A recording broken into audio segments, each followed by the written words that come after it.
What's going on, everyone? This is Slackerman with another Diecast model review. Today we're looking at the Amercom F-14D Super Tomcat diecast model in the 1/100 scale. I have collected some Amercom figures. I actually just reviewed an F-111, and Amercom has been kind of hit and miss with their older models. However, I just found out that Amercom has kind of revamped their line of diecast models and have released a bunch of new ones. They're only available so far in China. Overseas, that's where I got this. I bought it off eBay, but I have to say Amercom really stepped up their level of detail, the quality on these models. So if you go on eBay, just search Amercom 1/100 scale, you'll see a ton of new jet fighters that they're doing. You know, they have an Eagle, an F-15, they have the Tomcat or the Super Tomcat here, F-16s, they have the Su-27.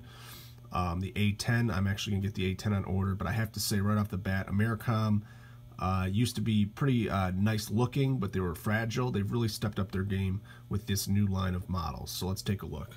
As far as the packaging, you actually get a box this time rather than just a blister. Mine got kind of smashed up. This came DHL from China, so it kind of got messed up in the mail. But you can see F-14, scale 1/100. Could be that Amercom now kind of merged with this company here, because I know they have this name here on the box, even though the eBay listing was Amercom. You do get the standard blister, which the model is held in. They give you a stand, so it says F-14, then you have it in Chinese. As far as the model itself, again, I think Amercom did a great job with the level of detail. The biggest thing that I love is that they included pilots, or your pilot and your radar intercept officer for this F-14. It's the reason why I love Forces of Valor, Hobby Master. I love when these companies include pilots. It just looks a lot better to me having the model in flight with people actually flying it. Looking at the nose, my camera will focus here. You can see great detail on the nose section. You have the pilots' names by the window there. All your different decals and everything look nice and clean. The panel lining is really nice. Even the glass itself, nice and clean, clear plastic that they used. I like that the the Vulcan, the 20mm gun, it's actually protruding out. Some Tomcat models, they don't have this kind of bump. It's kind of just with flush, which isn't accurate. So I like that a lot. The nose section, you have your big antenna here. Looking from the top, the nice paint scheme. This is from the Tomcatters, which most of the my favorite F-14D models comes from that squadron. So on this side you have the decals again. The only big negative for me is the wings do not articulate. So that's one big negative with any swing wing model, is I hate when they don't include articulated wings. But since it's hard to find any 1/100 scale, especially a Super Tomcat and F-14D, I'm going to let that pass for this. But you can see they chromed out the leading edge, which is nice. On the vertical stabilizers, you have the Tomcatters logo there. On this side, you have NK with the red, which looks very nice. Here's just a shot of the kind of entire body of the aircraft. You can see great level of detail, and this is all die cast except for the armament. So the other thing Amercom really stepped up is the amount of die cast that they use. They're using a lot more than previously, which was more plastic mixed with die cast. This is a nice, heavy, sturdy aircraft. Even the wings are die cast, which sometimes with Itelari or Amercom, the body would be die cast, but then the wings and the stabilizers, they would all be plastic. With this everything is that alloy die cast.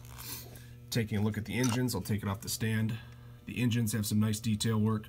You have the arrestor hook there. The other thing I love, because this is a Super Tomcat, this is my favorite version of the F-14. I prefer air to ground strike aircraft. So they have a nice armament that they included of bombs. So you have some bombs here. So you have 4 regular bombs there. Then you have, I believe that would be a JDAM. And then you have a, if my camera will focus, you have your Sidewinder. And then on this side, switch around here, you have another Sidewinder. Then you have your lantern pod, which is nicely detailed.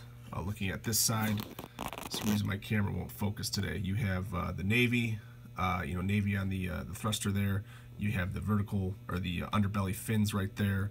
You have some nice writing by the engine. Beware of blast. So again, I really love that they included a nice, strike package for this F-14D with tons of bombs and then the lantern pod, which I really like a lot. Looking at the air intakes, those are nice. Then you have the kind of forward-looking infrared camera under the nose. Here's a nice head-on view of the model. The only other negative is that mine came without a wheel. So the landing gear is fixed down, but I'm probably going to display this in flight with the stand, so I'm probably going to remove all of my landing gear and leave it in flight. So again, if you were not a fan of Amercom or haven't tried out Amercom in the past, I would definitely give this new line a try. Again, for some reason my camera cannot focus on this. There we go. This is definitely worth it, and they're super cheap too. The shipping is really what gets you, but I think they list these as like $20 models. So for me, I did DHL just to get it here faster, but for $20, it's hard to beat anything, especially getting a model in the 1 in 100 scale. It's very hard to find. So again, I apologize for the quality of this video. I don't know why my camera's having a hard time focusing in on this. There we go. But it's definitely worth it. I give this an easy 4.5 out of 5 for rating. The big negative would be just my broken wheel and then the wings not swinging. But again, I'm going to take my landing gear off and display it in flight. Big positive is actually having well-detailed pilots. These pilots actually look better detailed than Air Force One's 1 in 72 scale high-end models. So that's pretty shocking that they actually put that much detail into the pilots, which looks better than a high-end 172 scale model. So hopefully you liked the video, and thanks a lot for watching. Bye.